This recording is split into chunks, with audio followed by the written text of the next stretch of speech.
Hello to all my friends and family, and welcome to Jim's 5am Club. It's lunchtime, Thursday.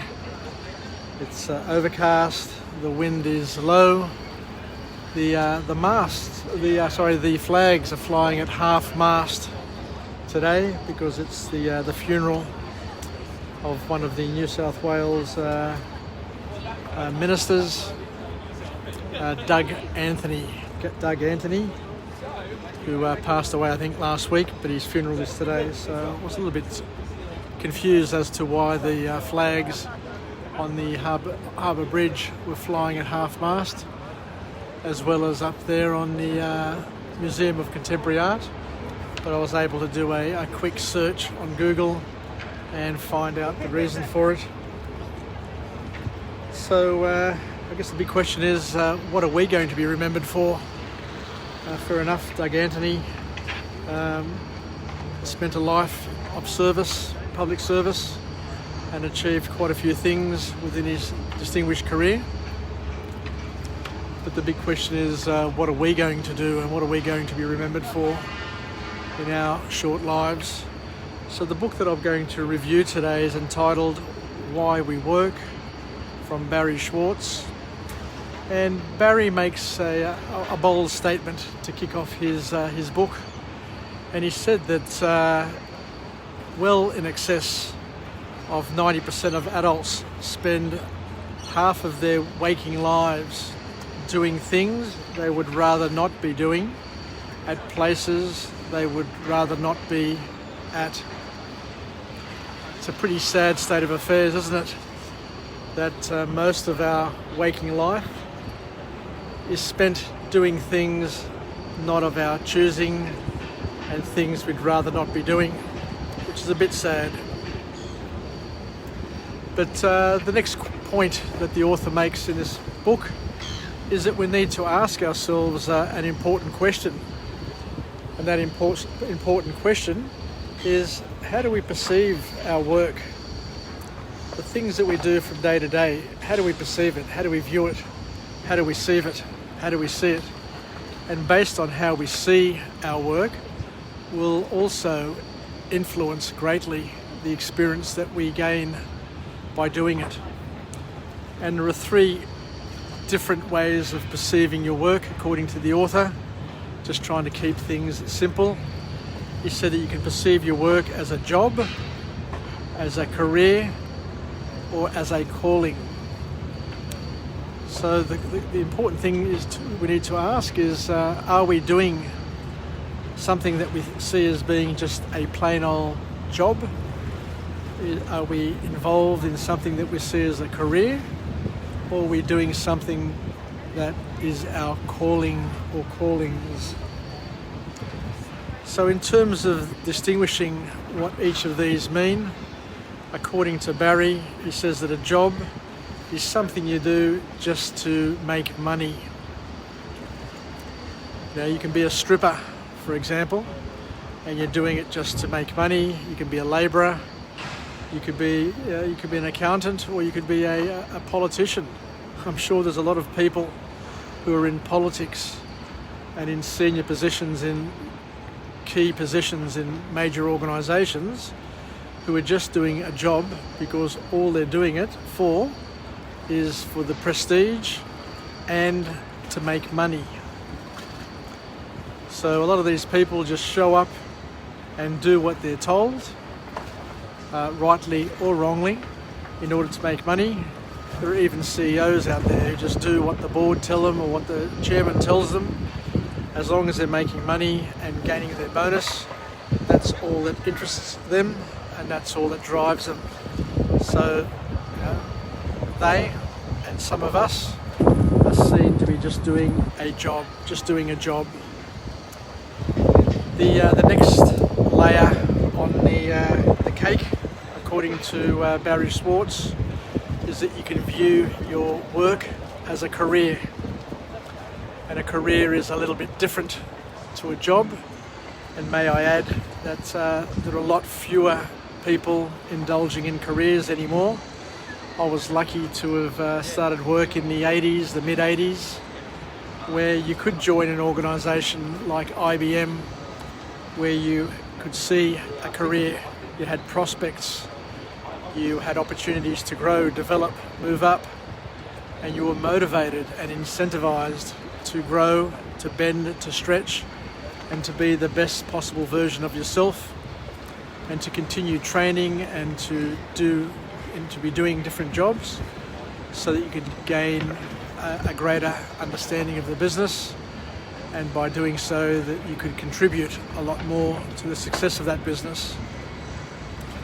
But mind you, over the past maybe 3 or 4 jobs or things that I've worked at, even though I've worked at high tier 1 law firms and other places, I basically did the same thing year in, year out.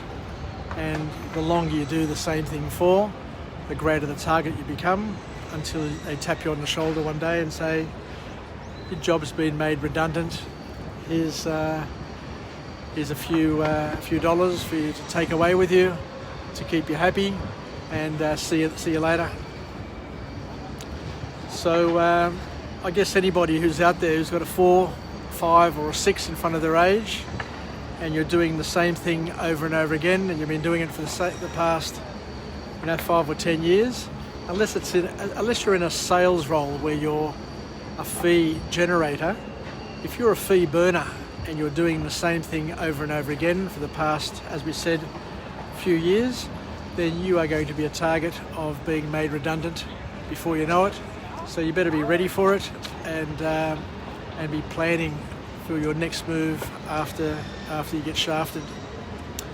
So the last layer that we talk about here in this book is when people are doing a calling, when your work is your calling, where you're making positive change in other people's lives, and it's an essential part of your life, and you see yourself doing the right thing, and the money aspect side of it is irrelevant.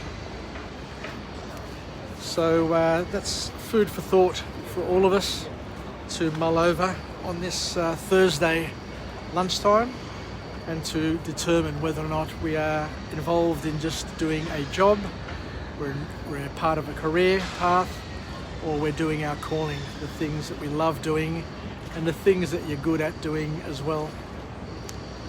The second point that the author makes in terms of why we work is that a lot of us work in order to gain satisfaction and fulfillment and enjoyment, to fill our day with doing things that we enjoy. But the key to finding enjoyment, fulfillment and success in your work is that you need to have autonomy, you need to have mission, and you need to have an investment. These 3 things, autonomy, mission and investment, are what keeps employees engaged and motivated, keeps them wanting to come back day in, day out to do what they're doing, because they can make their own decisions through autonomy, because they feel as if by being autonomous they have power to control and to make decisions and to add value to their business or to the business that they're part of.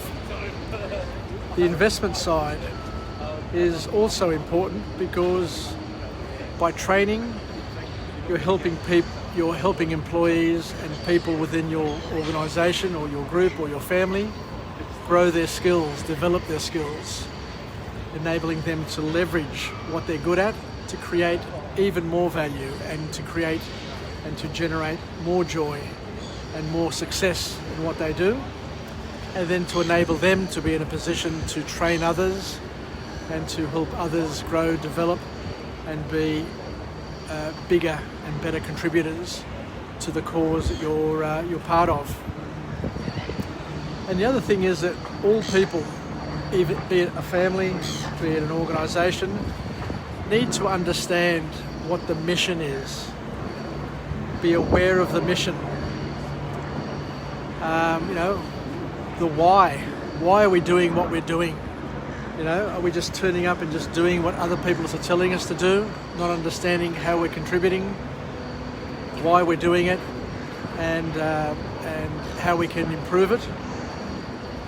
Once again, all of these three items are very, very important, but interestingly enough, autonomy, mission and investment are the three things that get cut back in a crisis, which traps employees, traps people, and gets you to worry about where your future lies until things hopefully get better again, which eventually they do. But if you're made redundant and you're shafted and you're on the sideline, then it's no good to you, because you need to find something else to do to pay the bills and to create fulfillment and joy in your life.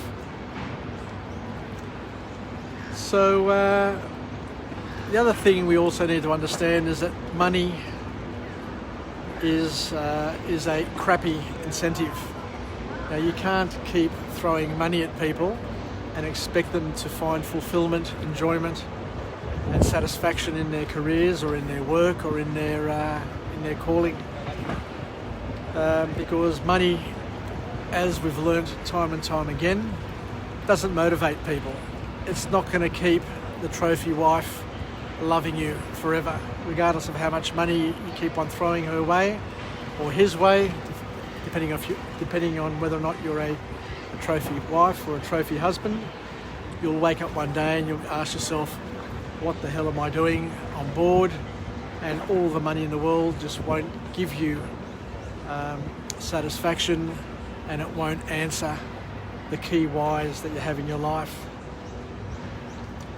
And I guess that's about it. So thank you very much for joining me on Jim's 5am Club, where we went through the book summary, which is entitled Why We Work by Barry Schwartz, and covered off a number of interesting things that hopefully may help a few of us understand ourselves a little bit better and what makes the world around us tick.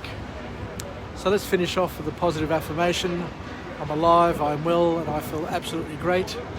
To my friends and family, stay connected, stay relevant, stay reasonable, and let's spend a little bit more time understanding the why we work and the why we particular work, and whether or not we're doing something for the money because it's just a plain old job, or if you're part of a career where you're going to grow, develop and look at contributing more to yourself through training or through the organisation, through increased responsibilities and accountabilities, or whether or not you're involved in something which is even higher.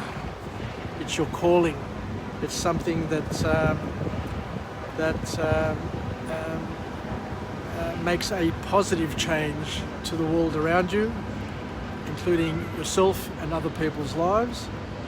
And it's an essential part of your life. It's something that you can't live without, which is a calling or a callings, because what you see that you're doing is you're doing the right thing, and no amount of money can convince you otherwise. Anyway, I look forward to chatting to you again tomorrow or later on in the day if I get a chance to do another Jim's 5am Club, and we'll chat again. Until then, if you like ya, take care, and ciao for now from Jim's 5am Club. Bye for now.